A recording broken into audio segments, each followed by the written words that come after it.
Taiwan's Gogoro is a battery swapping and electric two-wheeler manufacturing company. Founded in 2011 by Horace, former Chief Innovation Officer at smartphone maker HTC and former Creative Director for Windows XP at Microsoft, Gogoro has 12,000 battery swapping stations across 45+ cities. The Nasdaq-listed company generated revenues of $92 million in Q3, 10.2% lower than last year. Gogoro expects to raise revenues to the tune of about $370 million in 2023, with 95% revenues coming from Taiwan. India is the next big bet, the largest market that Gogoro wants to focus on.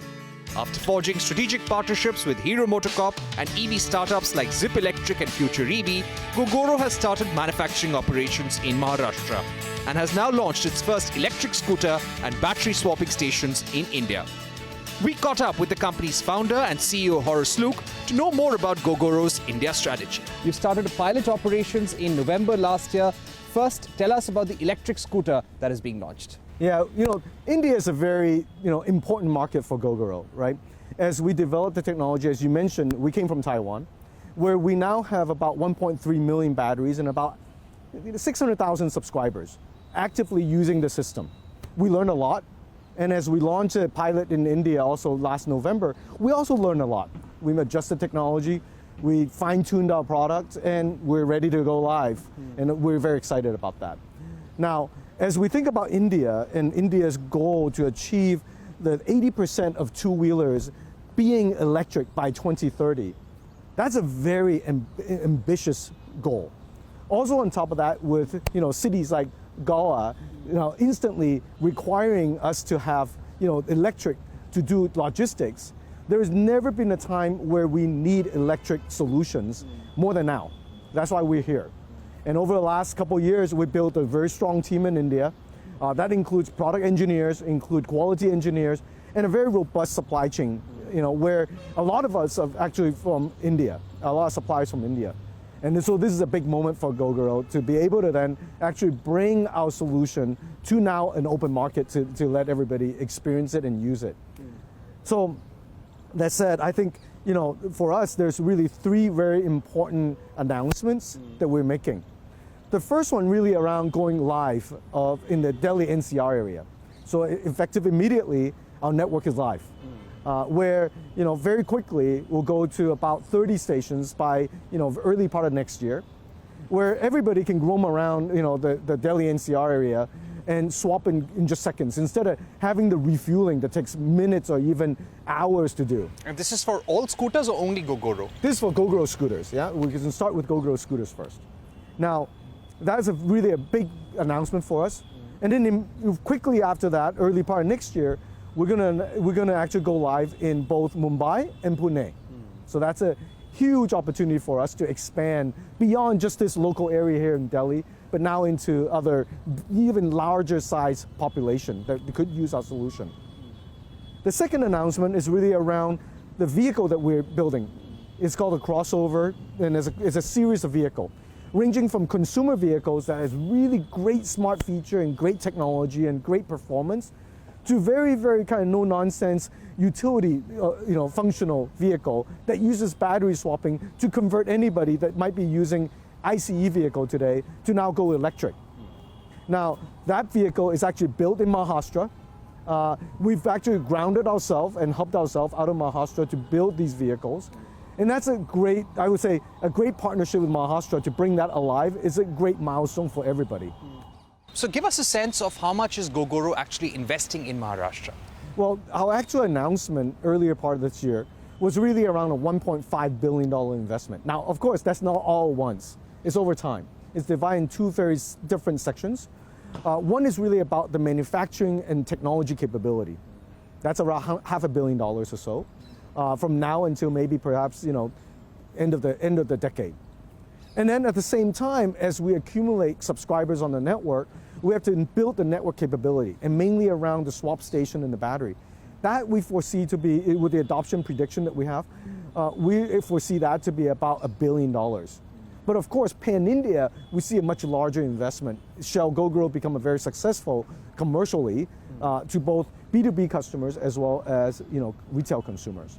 So over time, we'll add capability and add functionality to our team, as well as our rollout deployment of the battery stations and network, as well as vehicle types that we'll offer. Right. So you're saying 1.5 billion is the Capix plan, which will probably help you with manufacturing and with operations till the end of the decade. And $1 billion is something that you would need just for extending battery swapping operations across the country. Yes, sir. Right. Yeah. And what to give some context, for example, in Taiwan, we have about 600,000 subscribers, about 1.3 million batteries circulating, and about 12,000 stations, at about a density of about half a kilometer between each station, average. So very convenient. Huh? We put about $650 million in that network so far for 600,000 subscribers. So you think about the size of India. I just heard, 1.5 billion is what I just heard. Last I heard was 1.4 billion. So the population size and the demand of two-wheeler in this market is exponentially greater than the market in Taiwan. Right. And I've already invested well over $500 million in that to bring up the system. I can imagine that in India, when we become successful, that the investment is much more significantly higher than that. But the magic behind that is that the station, as we do the investment in the station and the battery, it's actually directly correlated to the vehicle sales. As I sell more vehicle, the batteries go into the vehicle, and then the investment goes in. So it's really think of it as a just-in-time investment to scale the network. It's unlike the mobile operator network that requires every tower to be up before your first 5G phone turns on. Okay. Very different. Okay, so battery swapping definitely is very key to your growth in India. Yeah. I'd like to ask you about how many battery swapping stations would you like to have in India by the end of next year, possibly? By the end of next year, wow. Really depends on how successful we are in the rollout. I think that, in any city that we want to go into, there'll be no less than 30 to start. So a great example of that is in Delhi NCR area. By Q1, we will have more than 30 stations here in this area. We're going to start with B2B first, because B2B really helps us build the base load from a network perspective. Yeah, they're not like consumers. Consumers, go at the free wheel wherever they want to go. B2B customers and partners that we have are very predictable. They have a zone they operate in, and that helps us build out the network in a predictable way. So along that thesis, we'll have probably 30 in Goa, for tourism and mobility service, and Pune and Mumbai also at minimum 30 each in each city. But as the population of vehicle grows, we'll continue to add more, and so that's by the end of next year, who will know? I think it's really about how many vehicles is being adopted. But give us a target of how many swapping stations. You guys always love targets, and I think hopefully we're well into the hundreds in any of the cities that we really have a sizable operation in. But we're also announcing today, we're announcing the going live of the Delhi NCR area with the battery swapping. We're announcing a series of vehicles, starting with the GX250, which is the first vehicle actually to be qualified by SIGBI, foreign OEM to be qualified in basically a domestically built vehicle by a foreign OEM with battery swapping that's qualified for favorable rates for lending, so the operators can actually buy more of the fleet. And at the same time, we're also kind of outlining our business strategy tonight with our launch. It's going to be around 3 areas. Of course, everybody's heard about Gogoro and our tie-up with kind of fleet operators who are going to be using these vehicles from a business function perspective. So that's going well, and planning is really well on the way. But we also are adding 2 other business lines. One of the business line is in Taiwan, we have a service called GoShare. We have about 7,000 vehicles servicing about 1.2 million subscribers. Think of it as using your phone and ad hoc, kind of checking out the vehicle by the minute for as long as you want to ride. Well, the difference here is that we use battery swapping to power the vehicle. So the consumer no longer has range anxiety. They don't need to worry about, okay, when I ride this vehicle, I no longer have enough electricity, so I need to find another vehicle to hop on. No, they just go and swap it. That helps us to run the network in a much more efficient way, right? Allowing us to reduce OPEX At the same time, also reduce amount of vehicles that is actually on the road, because now the vehicle can be actually low energy and the consumer and the renter can actually pick one up. We're working with a company called Future EV in Goa to turn on tourism and as well as mobility as a service in Goa. So that's the second business line that we're bringing up. And then third is, we've always talked about, and I've always told the team here and our suppliers here and our partners here, that once we build a vehicle, we want to export out of India. And we're going to announce our first export out of India into a friendly country that's very tied up with India, Nepal, in Kathmandu, with a company called Nebula Energy. It's a subsidiary of the MG Group. Of course, it's a very large group in Nepal. Right. And they're going to basically buy the vehicle, buy the battery system, and then at the same time license our operating system to turn on battery swapping in their country to again turn on different business lines that they will have. So we're going to be exporting out of India into multiple regions. And then, of course, it won't stop at just Nepal. I'm already talking to many countries and many regions. And our hope is to not only basically provide a solution for the India market, but as we generate and create products and systems, we can take it from India and go into a different market. And that's something that we're aspired to do. So if we have been reading reports that you're launching 3 electric scooters in India. Is the first one only for currently the formal launch is only for the B2B segment, or is it across segments right now? So I think the vehicle is, people have, work life and personal life, yeah, where people have to, work at, and use the vehicle for work, and it has to satisfy that. But at the same time, they got to be able to pick up the girlfriend or the wife or, the family, and have to have enough space and durability and flexibility and versatility for that as well. Today's, why the vehicle is called a crossover is because it really helps you cross over your life.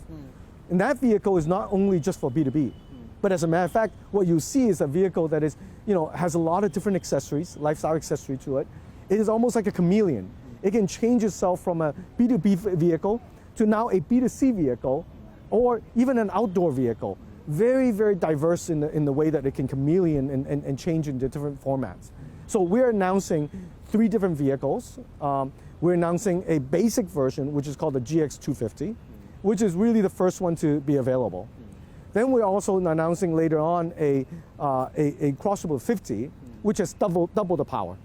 And then also we're also announcing a crossover S, which has the ultimate power and ultimate performance. It has a water-cooled motor, has very high power, high torque capability.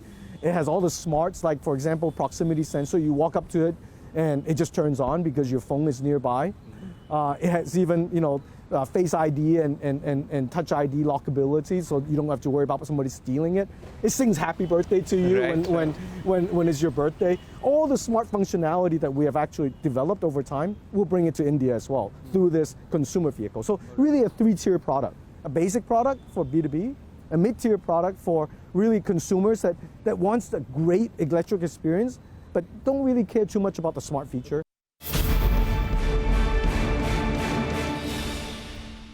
What is the monthly production capacity that you're working with?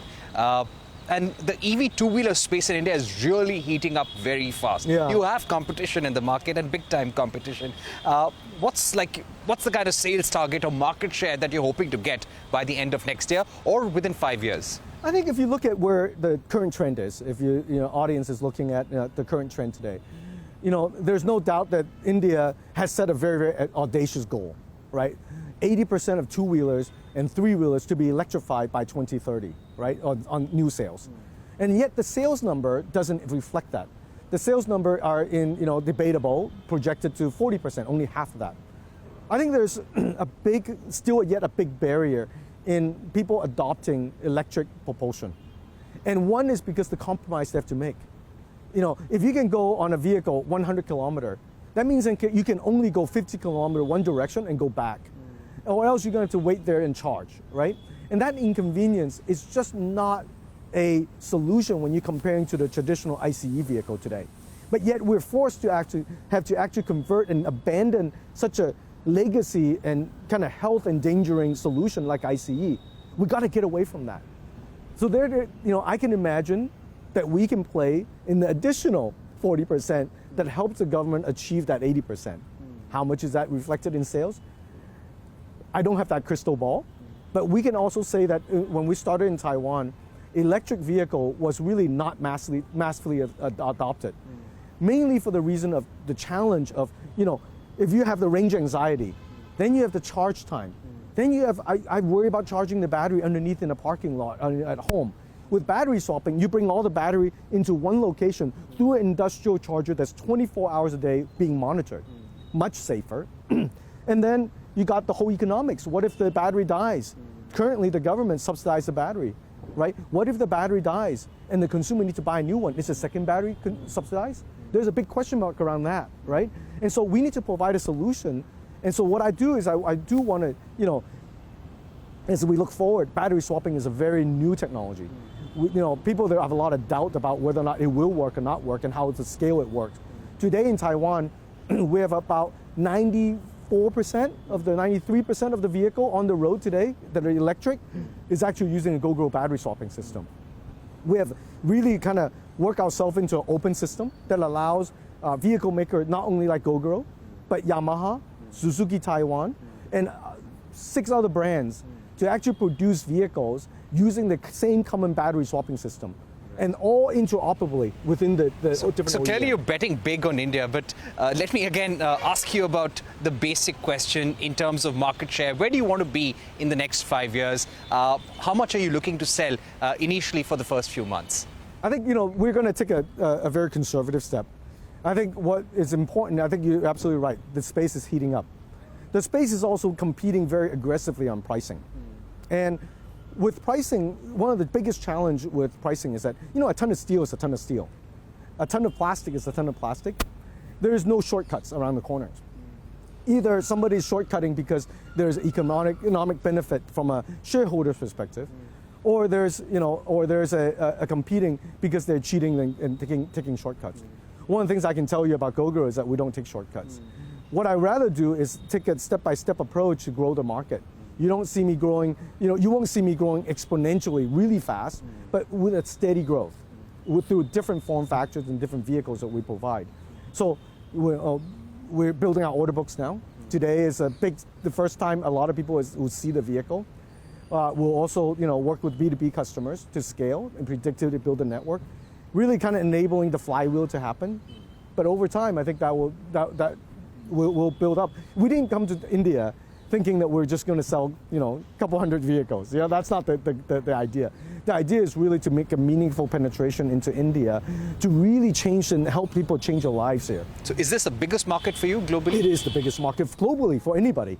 India, today is, if you think about Taiwan sells about, 800,000 to 1 million vehicles a year. Yeah. Still, a great percentage of that is ICE vehicle. About 90% of that is ICE vehicle, 10% is electric. But India, with probably 25 times that in volume in sales, it far overwhelms any other market. Horace, I'd like to ask you about the regulatory atmosphere in India currently. Are you enjoying any of the incentives from the PLI scheme, FAME scheme currently? And do you think there is anything stopping the electric revolution in India right now? I think, as we think about it, currently the FAME 2 subsidy is really geared toward purchasing the vehicle and purchasing the battery. Now, of course, that is great from just getting the consumer that has a traditional mindset. But really moving forward, to really get mass adoption to happen, battery swapping needs to be considered as one of the common mass market solution as well.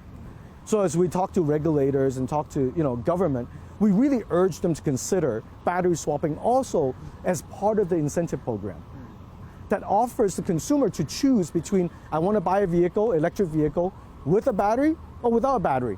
Whoever actually owns the battery should actually be the one at the end receiving the subsidy. So overall, I think we're excited about market. We think the market is to be made. And as we think about India and think about all the road condition in India and all the density of population, I just cannot imagine if you can't even find a place to park, how are you going to find a place to charge? And but has it been disappointing that there has been no battery swapping policy? It's been almost 2 years since it was announced in the budget. Yeah, I think it takes time. It takes time. And everybody's really worried about, interoperability. But we have been able to demonstrate today with 1.3 million batteries in Taiwan that all of it is interoperable between the first generation battery, the very first battery that I ever produced years ago, also actually works on the newest vehicle that I produce or that Yamaha produce or other vehicle maker produce or A-Motor produce or others.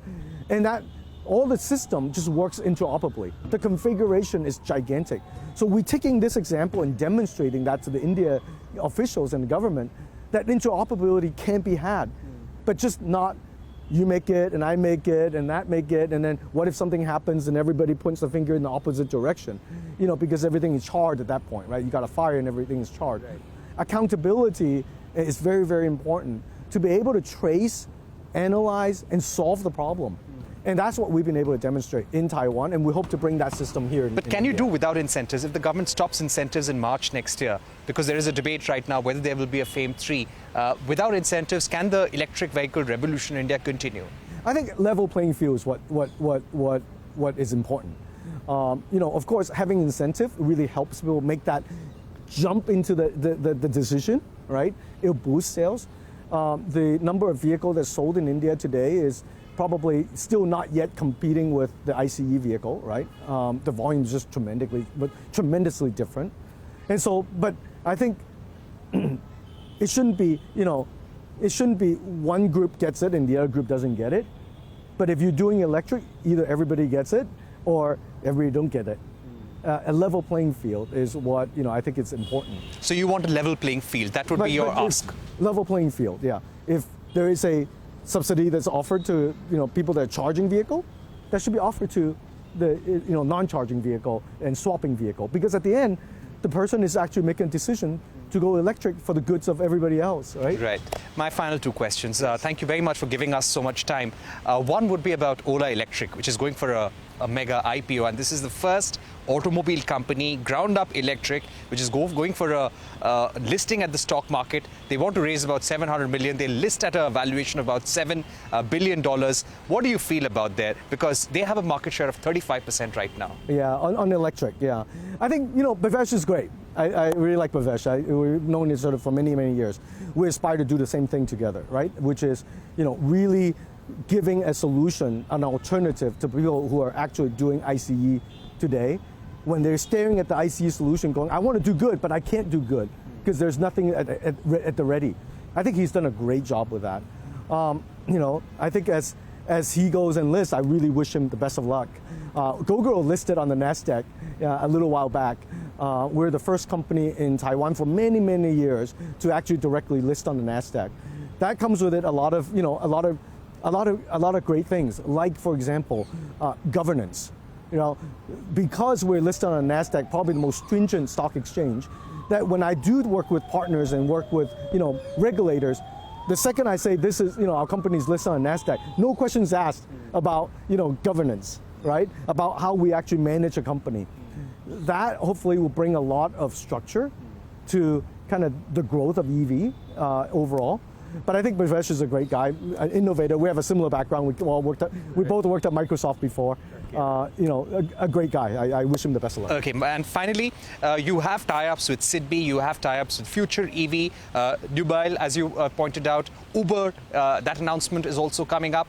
Any investments that you're considering in more startups in the country? You have a investment that you made in Zip Electric. Yes. Any more that you're considering? We look at investment as a need to decide. We're really right now focusing on investing in capability bring up.